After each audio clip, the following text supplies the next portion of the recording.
السلام علیکم بچوں، ہمارے پاس آپ کی کتاب کا بڑا دلچسپ سبق چل رہا ہے جو کہ ہے حکایات رومی۔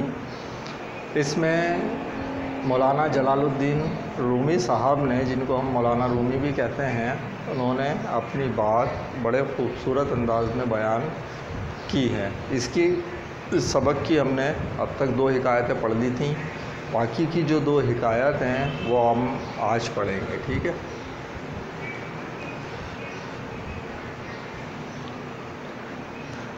اس سبق کے اعتبار سے تیسری حکایت، لیکن آپ کی پسندیدگی کے اعتبار سے مجھے نہیں پتہ کون سی پہلی ہے، کون سی دوسری اور کون سی تیسری، وہ تو نمبر آپ ڈالیں گے۔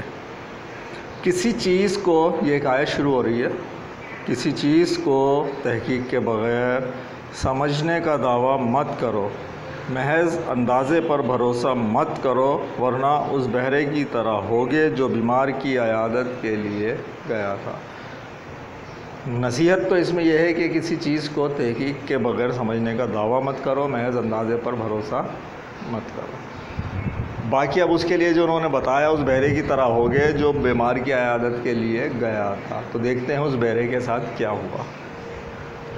ایک بہرے سے کسی نے پوچھا، تمہارا پڑوسی بیمار ہو گیا ہے۔ بہرے نے دل میں سوچا، بہرے کانوں سے میں بیمار کی گفتگو کیا سمجھوں گا؟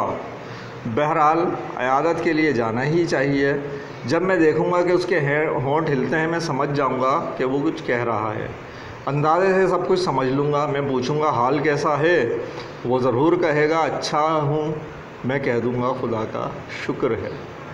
میں پوچھوں گا، کیا کھایا؟ وہ کسی اچھی سی چیز یا کسی دوائی کا نام لے گا۔ میں کہہ دوں گا، تمہارے لیے بہت مناسب ہے کہ ہی کھاتے رہو۔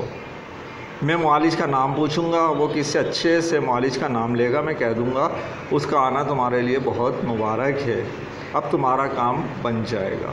میں ابھی اسی کے پاس سے آ رہا ہوں۔ میں نے بھی اسے تاکید کی ہے کہ تمہیں بھول نہ جائے۔ یہ وہ چیز ہے جو ایک بہرا کسی شخص کی عیادت کے لیے جا رہا ہے، اسے پتہ لگا اس کا پڑوسی بیمار ہے، اور وہ خود سوچ رہا ہے کہ پتہ نہیں وہ تو کیا کہے گا، لیکن اندازے سے کیا، میں یہ بات بولوں گا تو وہ یہ بولے گا، میں یہ بولوں گا تو وہ یہ بولے گا۔ تو اس نے کیا سوچا ہوئے ہیں جواب، کہ میں یہ جواب دوں گا۔ اب دیکھتے ہیں کہ جب یہ جواب دے گا تو کیا ہوتا ہے۔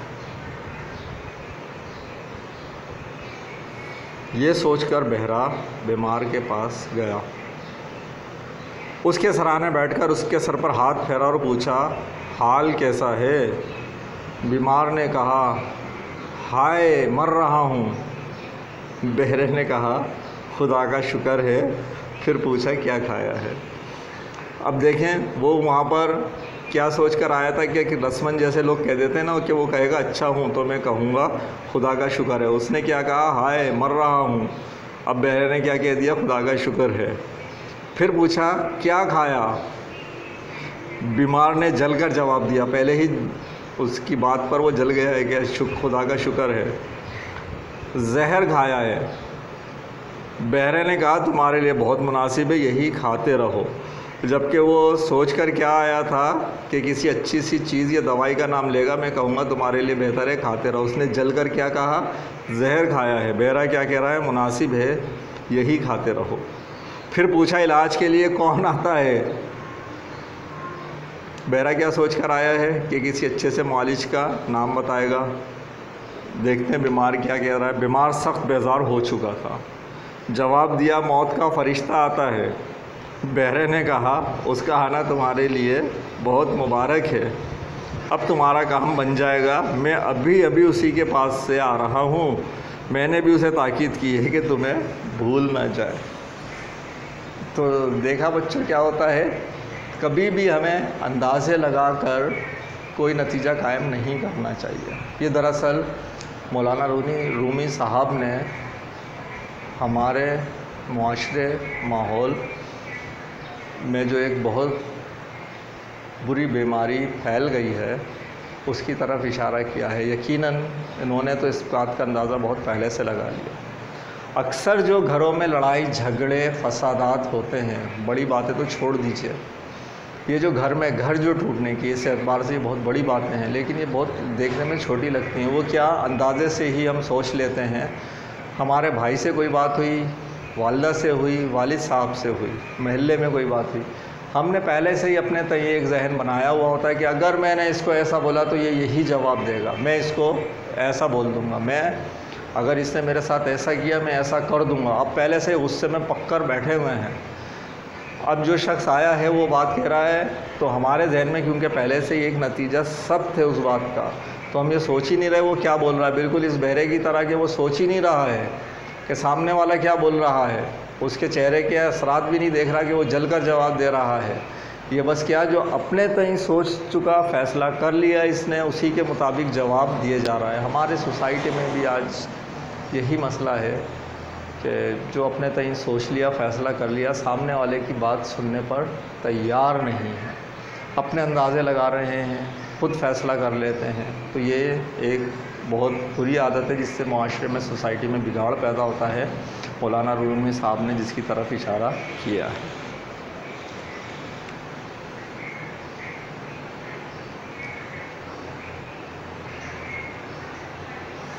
اگلی حکایت، 4 نمازی ایک مسجد میں گئے، الگ الگ نیت کر کے نماز شروع کر دی، اتنے میں مؤذن نے آ کر اذان دی۔ نمازیوں میں سے ایک نے نماز پڑھتے پڑھتے ہی پوچھا، اے مؤذن، تم نے اذان دے دی، کیا وقت ہو گیا ہے؟ دوسرے نمازی نے پہلے کو ڈانٹا، بے وقوف، نماز کے دوران بولنے سے نماز ٹوٹ جاتی ہے۔ تیسرے نمازی نے دوسرے سے کہا، پھر تمہاری نماز بھی ٹوٹ گئی ہوگی، تم کیوں بولے؟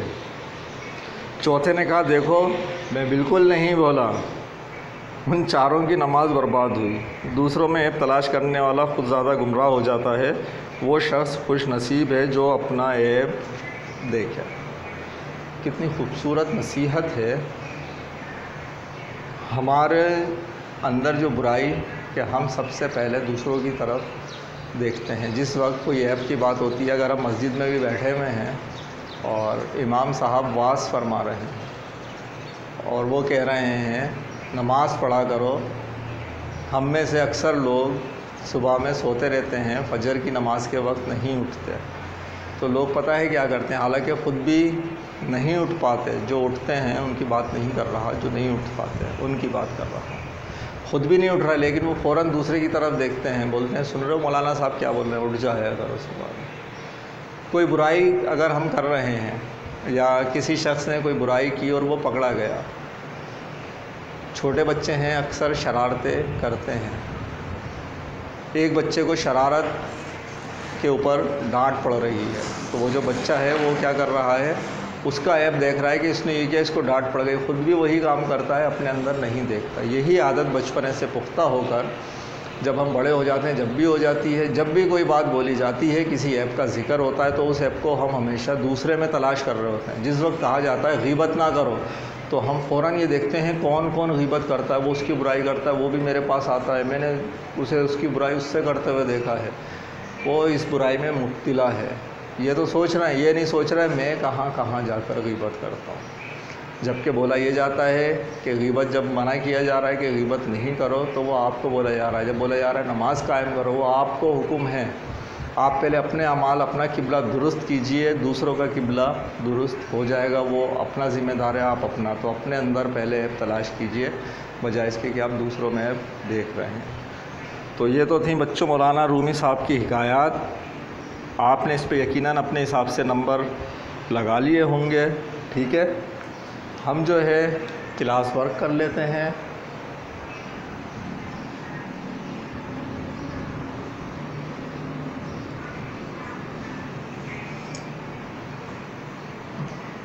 کلاس ورک میں جو آج آپ کا پہلا سوال ہے وہ ہے، چاروں نمازیوں کی نماز کیوں برباد ہوئی؟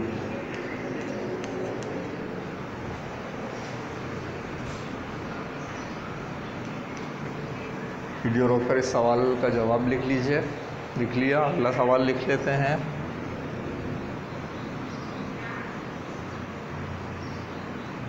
ہمیں کوئی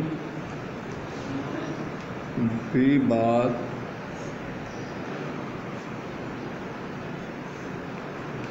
بغیر تحقیق کے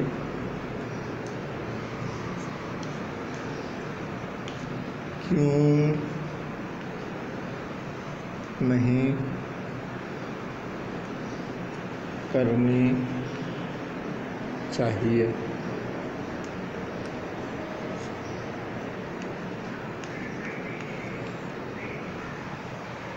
ٹھیک ہے بچوں، یہ تو تھا آپ کا کلاس ورک. اس کو مٹا دیتے ہیں. پھر ہے آپ کے پاس ہوم ورک.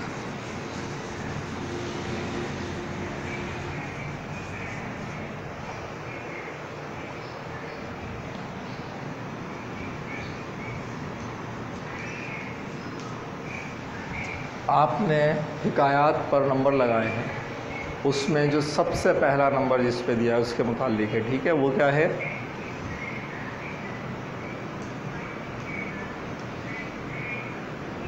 آپ کو مولانا روم کی کون سی حکایت سب سے زیادہ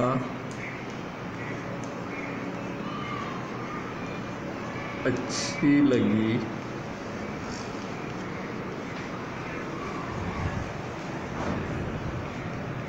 اور کیوں؟ وجہ لکھیں.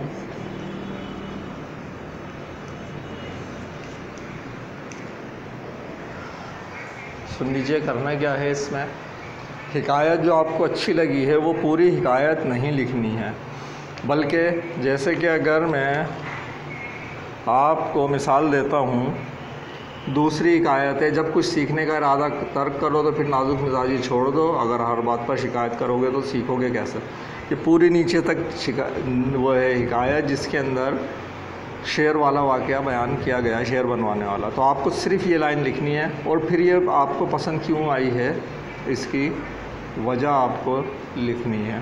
ٹھیک ہے بچوں، تو یہ تو تھا آپ کا ہوم ورک. انشاءاللہ ہم اگلے لیکچر میں سبق میں جو شیخ سعدی کی حکایات موجود ہیں ان کے بارے میں پڑھیں گے اور اس سبق کا بقیہ کام مکمل کریں گے. اللہ حافظ.